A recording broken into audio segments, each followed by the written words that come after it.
Un mercato estival qui s'annonce explosif dans le Forêt. La SS prépare un gros coup pour la saison prochaine entre vagues de renforts et de départs. Une stratégie bien précise semble se dessiner. Mais alors, quel profil débarque dans le Forêt? Qui pourrait quitter le club? Et surtout, quelle vision se cache derrière ce mercato ambitieux?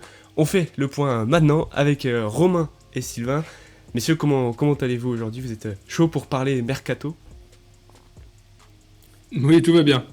On va mettre le rythme parce qu'on nous l'a demandé la semaine dernière, même s'il se passe pas non plus 50 000 choses, mais on va essayer de revenir sur toute l'actualité. Puis Sylvain, comment vas-tu? Écoute, ça va bien, ça va pas mal, tranquillement. L'été arrive, espérons que les recrues aussi. C'est ça, on va prendre le temps de débriefer dans un premier temps la vague de départ du côté de la Saint-Etienne, puisque l'effectif devrait être revu de fond en comble. Et puis évidemment, on parlera arrivée du côté de la Saint-Etienne. On fera le point sur les départs, sur les arrivées, avec vous durant cette vidéo. Premier départ, enfin en tout cas premier point évidemment avec de nombreux départs qui ont été officialisés par la Saint-Etienne. On pense à Pierre Cornu, à Ibrahim Sissoko. Romain, est-ce que tu peux nous faire un point vite fait sur où en est la Saint-Etienne avec ce dégraissage? Oh, bah, il y avait une priorité, même si c'est pas forcément ce qui fait lever les foules en premier, mais c'était vraiment une des priorités de Kilmer et des dirigeants stéphanois, c'était d'alléger un effectif avec certains joueurs sur lesquels on ne comptait pas. Et le travail est en train d'être fait. Donc, on a vu qu'Ibrahim Sissoko a signé à À Bochum. Bochum, Bochum, ouais. En donc seconde division allemande. qui viennent d'être relégués en deuxième division de Bundesliga. Et Pierre Cornu a rejoint le Maccabi Haïfa, d'où il venait. Hmm. En termes de finances, on limite la casse parce que pour Pierre Cornu, il était venu pour 1,1 million d'euros. On le revend 900 000 euros. Voilà, donc ça fait un flop Hmm. relativement modeste. Et puis pour Ibrahim Sissoko, on est en mesure de vous dire qu'il a été libéré pour économiser son salaire qui était dans les Hmm. plus gros salaires parce qu'il a voisiné les 70 000 euros On, on- brut mensuels. on prendra le temps de parler après de l'opération financière derrière toutes ces fins de contrat, mais on a aussi Louis Mouton et Anthony Briançon, Romain. Alors là, on est sur des fins de contrat, ce qui est un petit peu différent. Mais oui, il y a toute une série de fins de contrat qui n'a pas été renouvelée. Donc Louis Mouton, Younis Abdelhamid, Léo Petro, l'instant Wadji. T, voilà.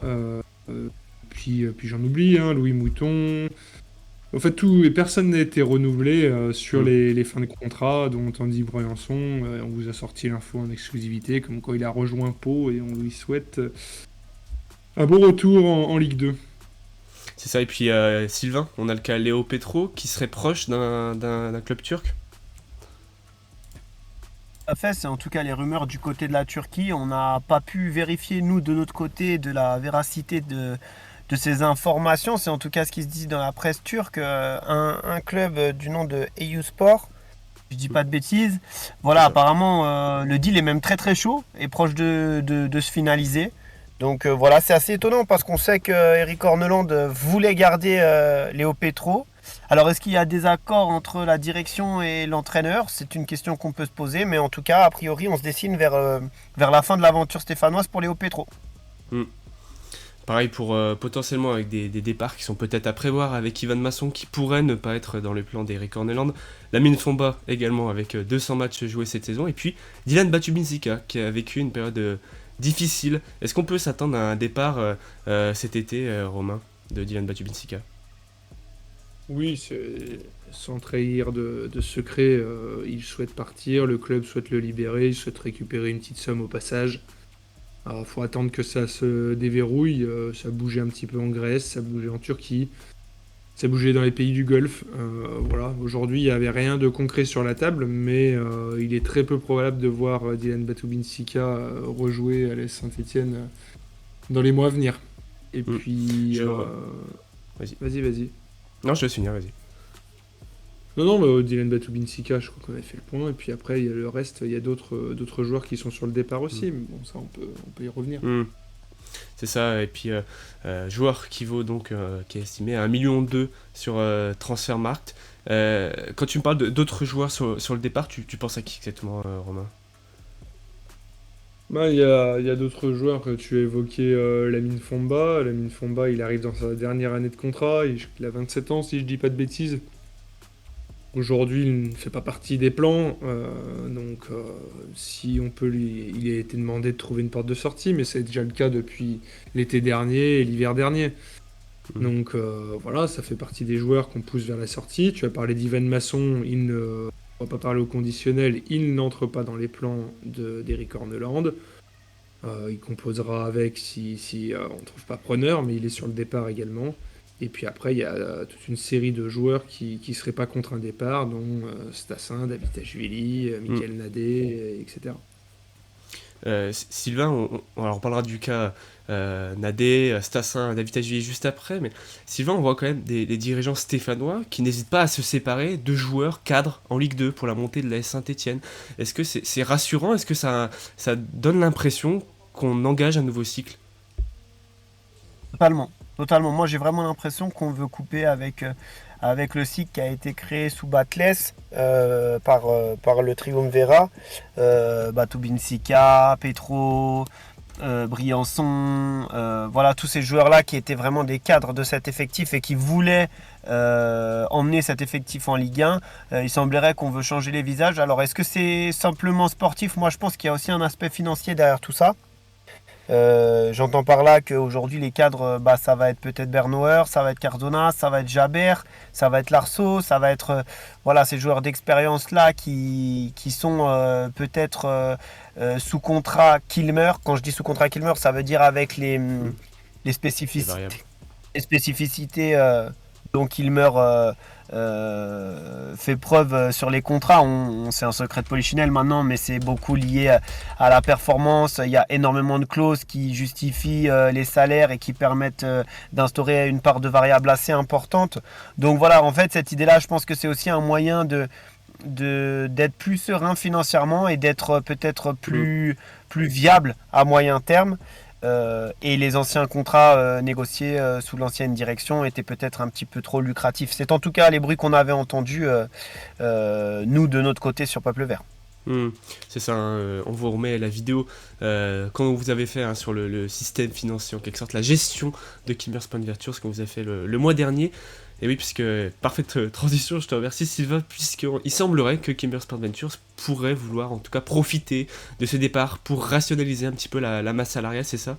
Romain, on parlerait de plusieurs millions d'euros économisés? Bah, si on rembobine un petit peu la cassette, faut se rappeler qu'il y a toute une série de joueurs qui sont encore sous contrat à Saint-Étienne et qui arrivent en fin de contrat, soit cet été, soit l'été prochain, pardon. Il y en a qui ont signé quand on était dernier de Ligue 2, je pense à Denis Sapia. Il y en a qui ont signé quand... Et Gauthier Larsonneur notamment. Je pense aussi à d'autres joueurs qui ont signé lorsqu'on est descendu, juste avant, donc Anthony Briançon. Et en fait, ces joueurs-là, on n'attire pas des mouches avec du vinaigre. Si tu les attires, oui, ils étaient intéressés pour rejoindre Saint-Étienne, mais vu la situation dans laquelle on était, il a fallu arroser. C'était la même chose avec un Tardieu, etc.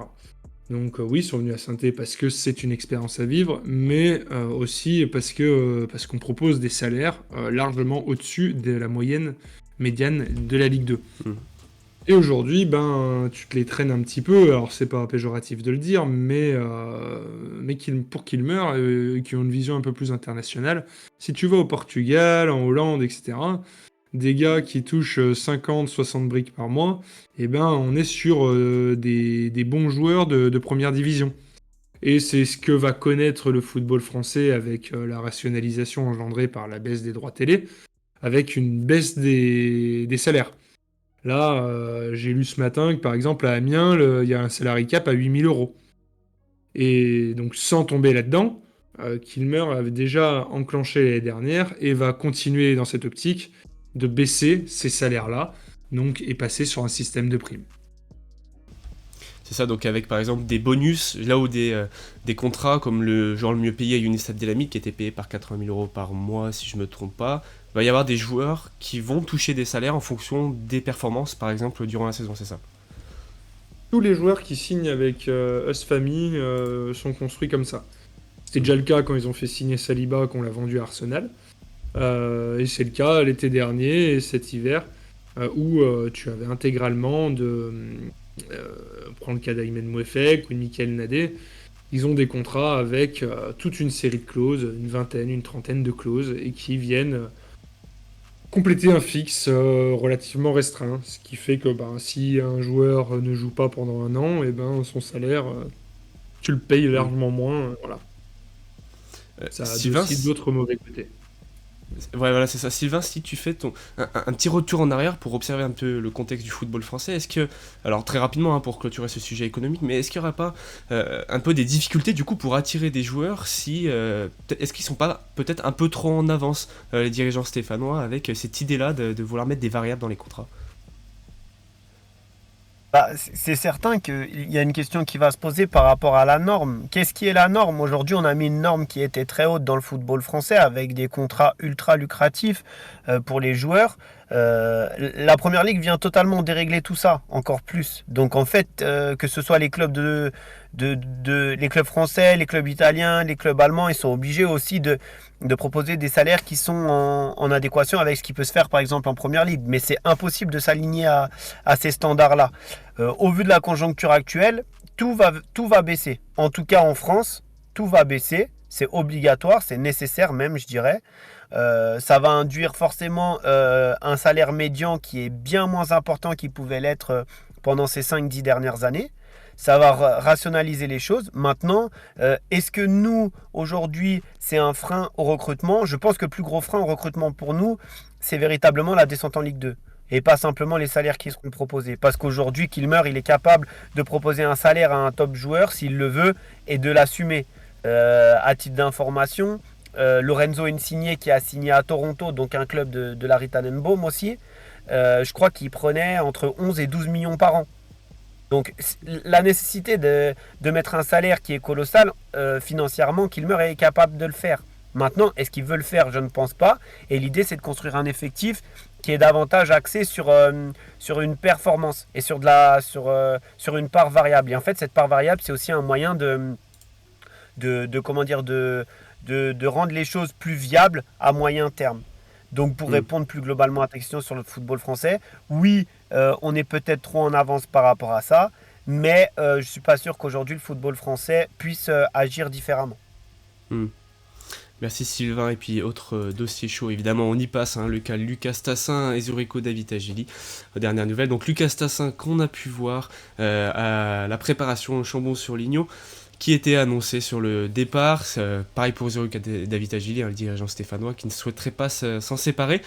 Sylvain, où est-ce que, je te relance là-dessus, où est-ce qu'en est le dossier aujourd'hui? Est-ce que ça s'accélère? Est-ce que c'est toujours au point mort? Le dossier Zurico Davitashvili, je pense que c'est un dossier qui peut traîner dans la longueur. Pourquoi? Parce que encore une fois, le club n'est pas vendeur. Quand je dis n'est pas vendeur, c'est que à l'instant où on se parle, si le joueur vient à rester au club, c'est quelque chose de satisfaisant pour le club. Ça veut dire que le club est en mesure de le payer financièrement, le club est en mesure d'atteindre ses objectifs avec sa présence.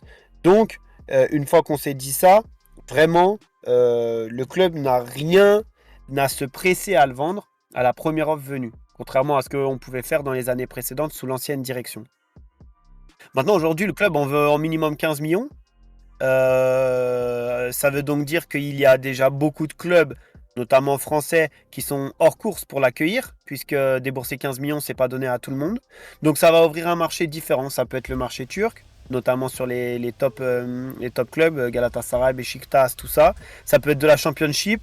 Ça peut être de la Première Ligue, même si je pense que le step il serait quand même important. Ou ça peut être des clubs allemands aussi, qui peuvent s'intéresser à lui et qui sont capables de débourser de l'argent. Mais aujourd'hui, c'est vrai que le marché pour Zurico Davitashvili, il paraît assez fermé.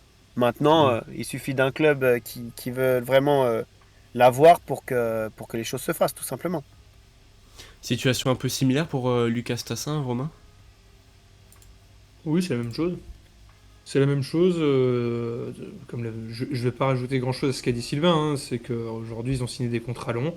Faut bien avoir en tête que, bon, je le répète semaine après semaine, peut-être qu'ils sont totalement hors sol, mais en tout cas, de ce que le club laisse transpirer, il y a toujours une part communication, bien évidemment, mais on est vraiment dans un discours où, depuis le début, ils ont signé des contrats longs. Oui, c'est un échec d'être descendu en Ligue 2, mais on va pas tout balancer après cet échec-là. On va repartir avec cette ossature. Ils ont des contrats longs, on a la main, on continue. Après, on pourra parler pendant longtemps, pendant de longues semaines, est-ce qu'ils ont envie d'être là? Parce que ça fait aussi partie de l'équation. Si c'était aussi simple que ça, je pense qu'il y a d'autres clubs qui y auraient pensé avant. Hmm. Mais aujourd'hui, on est dans une situation où Saint-Étienne ne veut pas les vendre. Donc, d'une part, il n'y a pas d'offre formelle, à ma connaissance, et d'autre part, on met pas tout en œuvre pour aller chercher des offres. On ne mandate personne, il n'y a pas d'intermédiaire ou quoi que Hmm. ce soit. Au contraire. C'est ça, et des dirigeants qui souhaitent, en parallèle de se séparer des joueurs un peu en difficulté, souhaitent stabiliser les cadres de la saison dernière. Parlons juste rapidement de Michael Nadé aussi, avant de glisser vers les arrivées potentielles du côté de la Saint-Etienne. Le joueur, lui aussi, est annoncé potentiellement sur le départ, Romain Michael Nadé. Michael Nadé, c'est un petit peu différent d'un Lucas Tassin et d'un Zuriko Davitashvili parce que c'est un gars qui est là depuis un petit moment, qui a connu déjà 2 relégations avec Saint-Étienne. Moi, personnellement, j'apprécie le joueur, mais je trouve qu'il n'a pas fait une saison à la hauteur de ce qu'on attendait de lui. Après une seconde partie de saison Ligue 2 qui était vraiment rock. Ouais, rock, il s'est vraiment imposé alors qu'il était à la cave, hein, faut pas l'oublier, avec Laurent Batles. J'aurais pas misé beaucoup sur lui et Olivier Dalloglio l'a parfaitement relancé. Maintenant, je pense que psychologiquement, ça manque de fraîcheur mentale. C'est un joueur qui aspire à changer d'air. Après, on n'est pas du tout sur un joueur qui fera le forcing et qui ira se mettre en grève ou quoi que ce soit là-dedans. Mais il a des opportunités et il ferme pas du tout la porte à ces opportunités. Maintenant, le club, comme pour Stassin et Zurico, il souhaite récupérer un billet. Et vu la hauteur du billet qu'ils attendent, on peut se dire que on peut raisonnablement se poser la question, est-ce que vous souhaitez vraiment qu'ils partent, quoi? C'est ça, donc joueur d'un secteur défensif quasi entièrement à reconstruire, puisque presque 4 recrues seraient attendues en défense. C'est clairement le chantier principal du côté de l'AS Saint-Etienne. Sylvain, on parle quand même de 4 recrues. Quels postes sont en priorité? Est-ce que tu peux un peu nous doubler ce secteur défensif-là pour le mercato estival? C'est vrai qu'avec le départ de Pierre Cornu et jusque-là, la non-prolongation de Léo Petro, il reste simplement le jeune Lassana Traoré, qui arrive de D1 sénégalaise, de l'académie de Jambars, donc qui est un jeune novice qui doit s'acclimater au football européen, qui arrive dans un nouvel environnement. Donc voilà, ça va engendrer pas mal de périodes d'acclimatation et d'adaptation. Ça, c'est une première chose. Donc je pense que le poste d'arrière gauche est la priorité absolue. D'autant qu'a priori, le club ne compte pas sur Darling Blady qui sort d'un prêt plutôt intéressant, hein, du côté de Bourg-en-Bresse où il a joué, je crois, 27 ou 28 matchs sur 32 possibles en National 1. Aujourd'hui, je pense que Darling Blady aurait pu jouer un rôle dans une équipe de Ligue 2. Voilà, la direction en a décidé autrement. Pertinent ou pas, le temps nous laissera la réponse. Donc pour moi, la priorité absolue, c'est le poste d'arrière gauche. Après, ça sera aussi beaucoup en fonction des départs. Je pense qu'il faut un défenseur central supplémentaire parce qu'aujourd'hui, on a Abdelhamid qui est parti. Donc potentiellement personne pour évoluer au poste d'arrière central axe gauche. Il est vrai qu'il est souvent privilégié de jouer avec des gauchers à ce poste-là. Bon, reste à savoir si on va chercher un jeune profil prometteur pour chatouiller Nadé ou si on va chercher quelqu'un qui va mettre Nadé sur le banc et qui va le forcer à le pousser dans ses retranchements. Ça, l'avenir nous le dira. Et puis après, ça sera énormément en fonction des départs. Parce qu'aujourd'hui, si on n'a pas de départ de Stassin, si on n'a pas de départ de Davitashvili, si on n'a pas de départ de Masson, si on n'a pas de départ de Batoubin Sika, et ben finalement, on a un effectif qui est quasiment doublé à tous les postes. C'est Donc ça. voilà. Et au poste de défenseur central, on parlait donc il y a une semaine hein, du défenseur du Rapid Vienne, hein, Serge-Philippe Rouillao, pardon, qui est gaucher. Romain, ce dossier un peu complexe, on parlait de voir la SS être devancée par le Torino en Serie A. Oui, oui, c'est un nom qu'on vous a donné en exclu aussi. Sainté, le joueur, il n'avait pas forcément prévu d'aller en Ligue 2. Donc va falloir ramer un petit peu, espérer Mm. que la concurrence soit moins offensive que nous, du moins pas aussi offensive que cela, parce qu'entre jouer en Serie A et jouer en Ligue 2, dans son évolution à lui qui a performé du côté du Rapid Vienne, forcément ça a plus de sens de partir au Torino. Je pense que ça sera très compliqué de le faire. Après, ça donne quelques indications sur les ambitions, mais ça serait bien aussi peut-être que draguer le haut du panier, essayer de voir d'autres choses un peu plus abordables. Moi, il y a peu de chances qu'on le fasse, ce joueur-là. Voilà. Mais ce que je peux dire, c'est qu'il y a aussi un autre jeune joueur sur lequel on est très chaud, derrière, défenseur central un petit peu dans ce style-là. Quand je dis ce style-là, c'est physique, bon duel, rapide et plutôt à l'aise à la relance.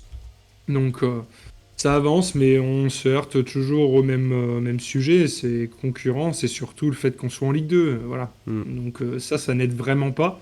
Donc là, comme c'est encore relativement tôt, les joueurs ils se disent bon, je vais encore attendre de voir si ça toque à la porte avant d'aller en Ligue 2 tout de suite.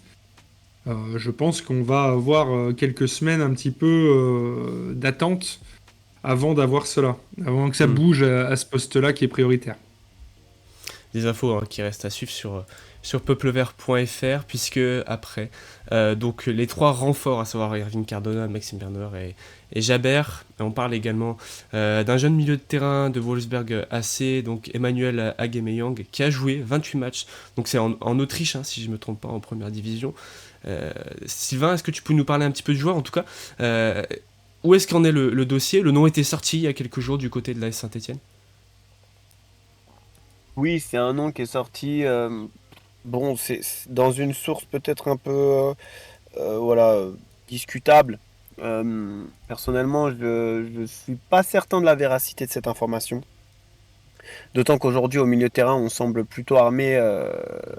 Et je pense que s'il n'y a Mm. pas de départ, on ne fera pas de recrues supplémentaires. Il faut vraiment se dire que c'est plutôt un profil au cas où il y a des départs. Est-ce que Mouefek partira? Est-ce que Bouchouari partira? Est-ce que Fomba partira? J'ai l'impression qu'au vu des joueurs présents à la reprise, que ce soit Gadek Beku, que ce soit El Jamali, que ce soit Paul Emar, ces trois jeunes profils qu'on veut intégrer au groupe professionnel et à qui on veut faire une petite place Mm. à moyen terme. Donc voilà, est-ce que c'est pertinent au vu du nombre déjà au milieu de terrain d'aller chercher un joueur comme ça? Pour le moment, non. Donc Mm. est-ce que c'est simplement une prise de renseignement de la part du club au cas où? Moi, je suis plutôt dans cette optique-là pour le moment. On prendra 5 minutes avant de terminer la vidéo pour parler justement de la place accordée à la jeunesse, puisqu'ils ont été du coup nombreux à intégrer. Il y a eu beaucoup de nouveaux visages dans le groupe professionnel. En fait, Romain, typiquement, les arrivées de joueurs vont être conditionnées au départ des autres, c'est-à-dire qu'aujourd'hui, l'effectif qui fait la préparation, par exemple, est largement habilité à jouer en Ligue 2. Oui, après ça faudra le démontrer sur le terrain. Mm. Il manque quand même encore pas mal de joueurs qui sont en phase de reprise. Emmanuel Mouefek reprend tout juste. Benjamin Bouchouari est blessé au dos. Zuriko Davitashvili est également touché, a priori. Voilà, Lucas Tassin s'est fait opérer début juin. Va falloir remonter en régime. Et puis il nous manque quand même un arrière-gauche. Pour moi, Mm. là, en l'état, c'est vraiment la réelle priorité parce qu'on n'a que Traoré qui peut couvrir ce poste depuis le départ de Pierre Cornu et le non-renouvellement de Léo Petro. Petro. Puis peut-être qu'on peut s'attendre aussi à une accélération dans le recrutement avec l'arrivée de Lousberg, un nouveau coordinateur du recrutement, de bras droit de Loïc Perrin. Romain, est-ce qu'on peut s'attendre à un déblocage, à de nouvelles idées, à de nouvelles pistes? De toute façon, ça renforce parce qu'il vient pas là pour remplacer quelqu'un. Donc il vient s'ajouter à une cellule de recrutement qui avait été tout doucement dégarnie parce que les derniers départs n'avaient pas été renouvelés. Je pense notamment à Ilan, je pense à...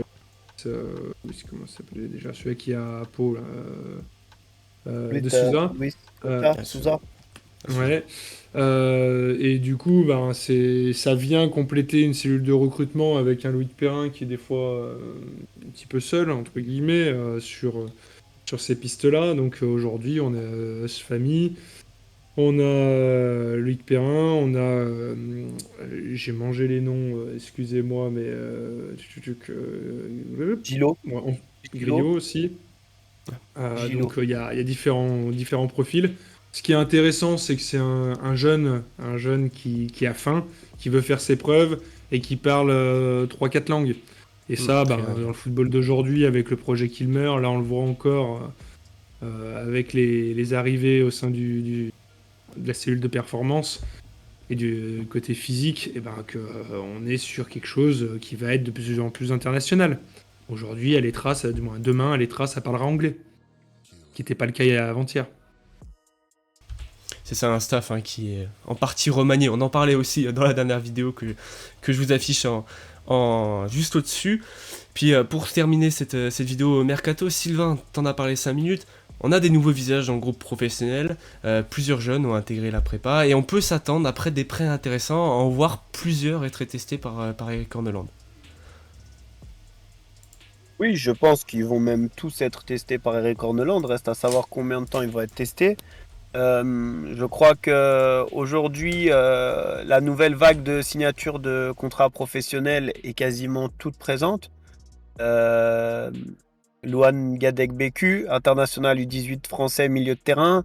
Nadir El Djamali, international français U18 milieu offensif, ailier, ça dépend, polyvalent.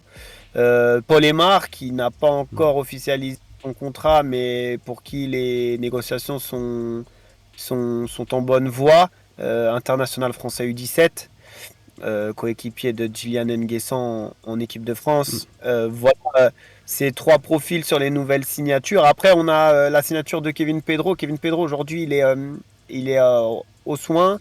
Il revient doucement d'une blessure à un genou, si je dis pas de bêtises, une petite gêne à un genou qu'il avait. Donc c'est pourquoi on le voit pas apparaître encore, mais à partir du moment où il intégrera le groupe, il aura aussi son mot à dire dans cette équipe-là.